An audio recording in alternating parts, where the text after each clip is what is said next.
चलिए अब बात कर लेते हैं राशियों की। तो सबसे पहले बात करते हैं मेष राशि की। तो पंडित जी, मेष राशि वालों को अष्टमी और नवमी पर कन्याओं को किस रंग की चूड़ियां दान करनी चाहिए या कौन से उपाय करने चाहिए? देखो पूजा, मेष राशि का स्वामी मंगल होता है और प्रायः 100% तो नहीं लेकिन 70% मेष राशि के जातक बड़े सूरवीर और संघर्षशील होते हैं। इन्हें संघर्षों से डर नहीं लगता है और मेष राशि के जातकों को मैंने देखा है कि ये शक्ति की उपासना में बहुत प्रवीण होते हैं। इन्हें शक्ति की आराधना बहुत प्रिय लगती है और ये अच्छे शक्ति के उपासक होते हैं। ऐसे कई दृष्टांत हैं जो मेष राशि के जातक रहे हैं और शक्ति की उपासना में जिनका विशिष्ट स्थान रहा है। तो अगर आप भी मेष राशि के जातक हैं तो आपको पूरे नवरात्र एक तो पिंक कलर के कपड़े पहनने चाहिए, साफ सुथरे पिंक कलर के कपड़े पहनने चाहिए। पिंक कलर का आसन, ऊनी आसन प्रयोग में लाना चाहिए और भगवती की आराधना षोडशोपचार करनी चाहिए। आवाहन, ध्यान, आवाहन, आसन, पाद्य, अर्घ, आचमनी, स्नान, वस्त्र, उपवस्त्र, गंधाक्षत, पुष्प, धूप, दीप, नैवेद्य, नीराजन माने आरती, तांबूल, पुंगी फल, इन सब चीज़ों से भगवती की पूजा करने के बाद आपको नाशपाती या सेब भगवती को नैवेद्य के रूप में निवेदित करना चाहिए। ओम नाभ्यासिदंतरिक्षवंशिषणौद्यौ समवर्ततः पदभ्यां भूमिर्दिसहस्रोता तथा लोका अकल्पयन् नैवेद्यम निवेदयामि ऋतुफलम निवेदयामि। और माता के लिए हरी चूड़ियाँ, उनके निमित्त हरी चूड़ियाँ सुहागन महिलाओं को दान करना चाहिए।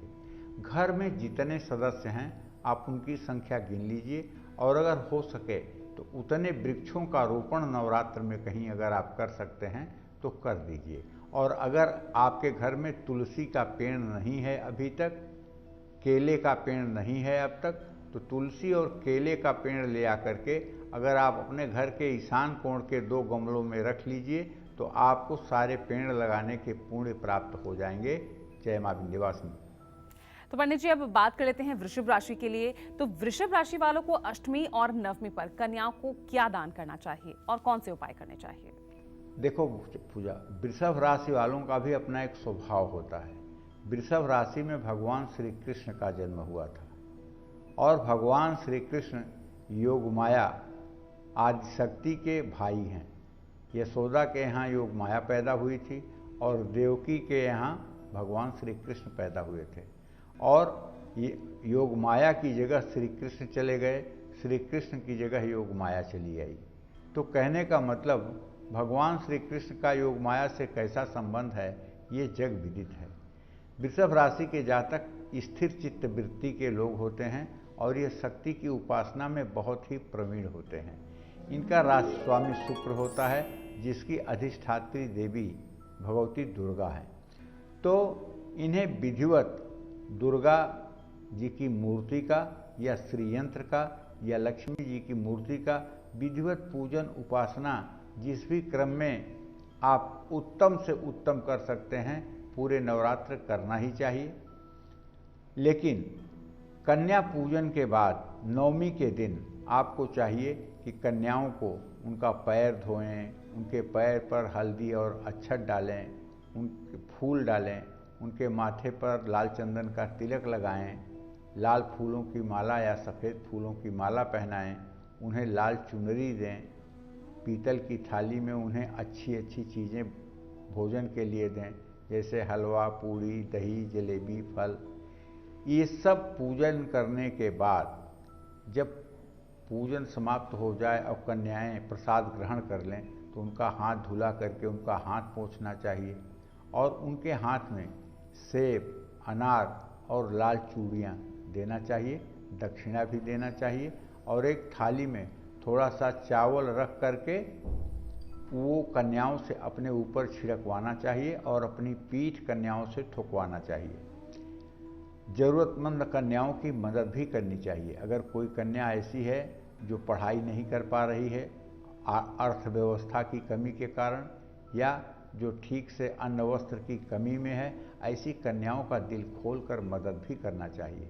और अष्टमी और नवमी पर अपने घर में आपको मोरपंख जरूर लगाना चाहिए। खास करके पूजा स्थान में 3 मोरपंख बांधकर अगर ईशान कोण में रख दिया जाए तो निसंदेह आपके मन मस्तिष्क में बहुत शांति मिलेगी। जय मां विंध्यवासिनी। और चलिए पंडित जी, अब बारी है मिथुन राशि की।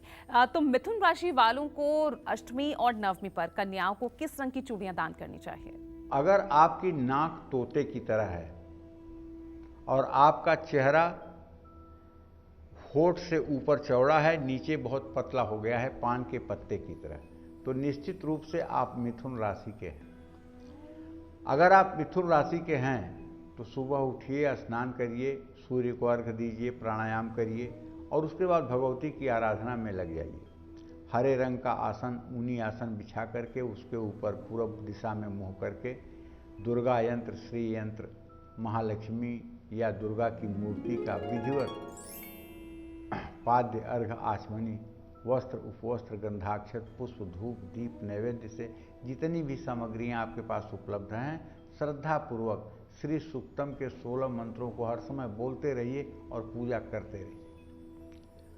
और नवमी के दिन जब आपके कन्या पूजन का समय आ जाए तो कन्याओं का पैर धोइए, उनके पैर पर हल्दी, अक्षत, फूल चढ़ाइए, उनके माथे पर तिलक करिए, उन्हें हरे रंग का चुनरी दीजिए और गले में फूलों की माला डालिए और उनके सामने नई थाली में, जो थाली कभी आपके घर में यूज नहीं हुई हो, अगर आपके पास थाली नहीं है तो पत्तल पर ही सही, पत्तल पर उन्हें हलवा, पूड़ी, दही, जलेबी, फल, सारी चीज़ें निवेदित करिए। 2 वर्ष से 10 वर्ष की नवकन्याएं होनी चाहिए और एक 12 वर्ष के नीचे का बालक होना चाहिए। उन्हें पश्चिम दिशा की तरफ मुँह करके या पूर्व दिशा की ओर मुँह करके उन्हें बैठाना चाहिए और उन्हें भोजन परोसना चाहिए, उन्हें प्रसाद देना चाहिए। और जब पूजा, कन्या पूजन का समाप्त हो जाए, उन्हें आप दक्षिणा दे दें, हाथ धुलवा दें, तो सेब, अनार और लाल चूड़ियाँ देना न भूलें। उनके घर जाते समय 1 सेब, 1 अनार और लाल चूड़ियाँ भी कन्याओं को देना चाहिए। माँ काली के मंदिर में नींबुओं की माला चढ़ाएं। 21 नींबू लाल धागे में पिरो करके और उसकी माला बना करके अपने घर के पूजा स्थान में 2 मिनट रख करके और ऐसा मन में सोचते हुए कि हे भगवती, इस घर के ऊपर जो भी किसी प्रकार की बुरी दृष्टि हो, किसी की बुरी हाय हो, उन सब के निवारण के लिए ये माला मैं आपको समर्पित करता हूँ। और ऐसा सोचते हुए किसी काली मंदिर में जा कर के भगवती महाकाली के गले में वो माला पुजारी से डलवा दीजिए और वहाँ पर कपूर जलाइए और हो सके तो सफ़ेद बर्फ़ी माता को भोग प्रसाद के रूप में जरूर चढ़ाइए। इससे आपकी मनोकामना पूरी होगी। जय मां विंध्यवासिनी। अच्छा पंडित जी, क्योंकि हम राशि अनुसार भी बता रहे हैं कि कन्याओं को क्या दान करना चाहिए, तो अब बारी कर्क राशि की है। तो ऐसे में कर्क राशि वालों को नवरात्र की अष्टमी और नवमी पर कन्याओं को किस रंग की चूड़ियां दान करनी चाहिए? देखो पूजा, पहले ये जान लो कि नवरात्र की जो नवमी होती है, चैत्र शुक्ल पक्ष के नवरात्र की जो नवमी होती है, इस दिन राम जन्मोत्सव मनाया जाता है। क्या मनाया जाता है? राम जन्मोत्सव। इसी दिन भगवान श्री अवध में माँ कौशल्या के गर्भ से प्रकट हुए थे। भय प्रगट कृपाला दीन दयाला कौशल्या हितकारी, हर्षित महतारी मुनिमनहारी अद्भुत रूप विचारी। तो कहने का आशय, श्री अवध में अर्थात अयोध्या जी में माँ कौशल्या को त्रेता युग में प्रभु श्री राम का प्राकट्य इसी दिन नवमी को हुआ था। पूरे 33 करोड़ देवी देवता उस दिन श्री अवध में, अयोध्या में राम जन्मोत्सव में सम्मिलित होते हैं। देवियां भी वहां जाकर के राम जन्मोत्सव में सम्मिलित होती हैं। कर्क राशि में भगवान श्री राम का जन्म हुआ था। कर्क राशि के जातकों को चाहिए कि रामनवमी पर कन्या पूजन के साथ साथ प्रभु श्री राम की भी पूजा करें और उनकी पूजा उपासना, यदि लक्ष्मी नारायण की मूर्ति है या राम जानकी का राम दरबार है तो उनकी भी पूजा उपासना आप विधिवत करें। और उसके बाद कन्या पूजन के क्रम को आप आगे बढ़ाएं। कन्याओं को श्रृंगार का सामान जरूर दें। कन्याओं को सिल्वर कलर की चूड़ियाँ भी दें। ज़रूरतमंद बच्चों को ऊनी कपड़े दें और माँ लक्ष्मी को लाल फूलों की माला चढ़ाएं। और ध्यान रखें, रामनवमी है, इसलिए भगवती की आराधना के साथ साथ राम दरबार की भी पूजा होनी चाहिए। और हो सके तो, संभव अगर हो तो सुबह शाम राम रक्षा का पाठ भी करना चाहिए। और अगर संभव हो तो अयोध्या में जाकर के नवमी के दिन आपको भी राम जन्मोत्सव में सम्मिलित होना चाहिए। एक कहावत है विंध्याचल में कि राम नवमी के दिन माँ विंध्यवासिनी भी अयोध्या जाती हैं राम जन्मोत्सव में सम्मिलित होने के लिए। उस दिन माता का प्रभाव माता के पताका में रहता है, ध्वजा में रहता है। इसलिए नवमी के दिन माता के ध्वजा के दर्शन करने का विशेष महत्व है। अगर आप मूर्ति का दर्शन नवमी के दिन नहीं कर पा रहे हैं तो कोई बात नहीं है, लेकिन यदि आप पताके का दर्शन कर रहे हैं तो आपकी सारी मनोकामना पूरी होगी, इसमें कोई संदेह नहीं है। जय मां विंध्यवासिनी। तो चलिए अब बात कर लेते हैं राशि अनुसार, यानी अब बारी है सिंह राशि की। तो सिंह राशि वालों को नवरात्र की अष्टमी और नवमी पर कन्याओं को किस रंग की चूड़ियां दान करनी चाहिए, पंडित जी बताएं। सिंह राशि के जातकों को नवमी के दिन प्रातः काल उठ करके दिव्य स्नान करना चाहिए गंगा जल डाल के, और सूर्य को अर्घ्य दे करके प्राणायाम करना चाहिए, गायत्री मंत्र का जप करना चाहिए, भगवती दुर्गा की पूजा करना चाहिए। उसके बाद शुभ मुहूर्त में कन्या पूजन का आयोजन करना चाहिए। 9 कन्याओं को और एक बटुक के साथ विधिवत उपचार के साथ पूजन करें। और पूजन करने के बाद कन्याएं जब घर से जाने लगें तो उन्हें मिठाई का पैकेट, संतरा और सुनहले रंग की चूड़ियाँ ये जरूर उपहार में दें। और 3 साल की अगर कोई कन्या है, आप 9 कन्या को यदि कपड़ा नहीं दे सकते हैं तो जो 3 साल वाली कन्या है, 2 से 10 साल की कन्या होती हैं, तो जो 3 साल वाली कन्या है उसे आप एक फ्रॉक पहनने के लिए और एक चुनरी ये जरूर दीजिएगा। ये आपसे मेरा आग्रह है। जय मां विंध्यवासिनी। तो पंडित जी अब बात कर लेते हैं हम कन्या राशि की। तो कन्या राशि वालों को नवरात्र की अष्टमी और नवमी पर कन्याओं को क्या दान करना चाहिए, किस रंग की चूड़ियां देनी चाहिए? देखिए ऐसा है, मैं इतनी देर से बता रहा हूँ कन्याओं का पूजन कैसे करना चाहिए, वैसे कन्या राशि के जातकों को भी करना चाहिए। और जब पूजन समाप्त कर लें तो कन्याओं को नारियल और हरी चूड़ियाँ घर जाते समय जरूर दें। और 3 से 9 साल की कन्याओं को, 2 से 9 साल की कन्याओं को भोजन जरूर कराएं। अपने घर के आंगन में एक तुलसी का पौधा अगर आज लगाएं तो ये शायद आपके भाग्य के लिए बहुत शुभकारी होगा। जय मां विंध्यवासिनी। और पंडित जी अब बारी है तुला राशि की। तुला राशि वालों को नवरात्र की अष्टमी और नवमी पर कन्याओं को क्या दान करना चाहिए? तुला राशि के जातकों को चाहिए प्रातःकाल स्नान करके सूर्य को अर्घ्य दे करके प्राणायाम करके भगवती की पूजा करके कन्या पूजन करना चाहिए। और कन्या पूजन के बाद कन्याओं को खिलौने और हरी चूड़ियाँ देना चाहिए। माँ पार्वती को मालपुए का भोग लगाना चाहिए। और शिव पार्वती का जहाँ मंदिर हो वहाँ भी जाना चाहिए। और किसी मंदिर में जा कर के साफ सफाई में भी सहयोग करना चाहिए। इससे भाग्योदय होता है। जय मां विंध्यवासिनी। चलिए पंडित जी अब बात कर लेते हैं राशि अनुसार, और बारी है वृश्चिक राशि की। तो वृश्चिक राशि वालों को अष्टमी और नवमी के दिन कौन से उपाय करने चाहिए, कन्याओं को क्या दान करना चाहिए? देखिए ऐसा है कि विधि पूर्वक पूरे नवरात्र भगवती की आराधना उपासना करिए। और उस उपासना को पूरा करने के लिए कन्या पूजन जरूर करिए। 9 कन्या और एक पूजा करिए। और कन्याओं को नैवेद्य ग्रहण कराने के बाद, दक्षिणा देने के बाद उनको पढ़ने लायक किताबें, अनार, सेब और नारंगी रंग की चूड़ियाँ भी आपको देना चाहिए। और अगर हो सके तो ज़रूरतमंद ढेर सारी कन्याओं को आप भोजन करा सकते हैं। और महाकाली के मंदिर में जा कर के विधिवत पूजन अर्चन करके एक नारियल भी चढ़ाइए और कपूर से आरती भी करिए। इससे आपकी मनोकामना पूरी होगी। जय मां विंध्यवासिनी। पंडित जी अगर राशि अनुसार बात करें तो अब बारी आती है धनु राशि की। तो धनु राशि वालों को नवरात्र की अष्टमी और नवमी पर कन्याओं को क्या दान करना चाहिए? ओम नमो देव्यै महादेव्यै शिवाय सत्यं नमः नमः प्रकृत्यै भद्राय नियताः प्रणतास्वताम्। इस मंत्र से कन्याओं का विधिवत पूजन करके और कन्याओं को कपड़ा, केसर वाली मिठाई और गोल्डन चूड़ियाँ जरूर दीजिएगा। जरूरतमंद लोगों में, दीनहीन मलिन लोगों में कंबल बांटिएगा और हो सके तो अपनी माँ के लिए भी नवमी के दिन नए कपड़े गिफ्ट करिएगा। नए कपड़े यदि आप अपनी माँ को नवमी के दिन लाकर देंगे और आपकी माँ है, जो महिलाएं हैं जो अपने ससुराल में हैं, उन्हें अपनी सास के लिए नया कपड़ा लाकर नवमी के दिन देना चाहिए। जो कन्याएं हैं अपने घर में या जो पुरुष अपने घर में पूजा कर रहे हैं, उन्हें अपनी माँ को नया कपड़ा नवमी के दिन देना चाहिए। जय मां विंध्यवासिनी। तो पंडित जी अब बारी है मकर राशि की। मकर राशि वालों को नवरात्र की अष्टमी और नवमी पर कन्याओं को किन चूड़ियों का दान करना चाहिए, क्या उपाय करने चाहिए?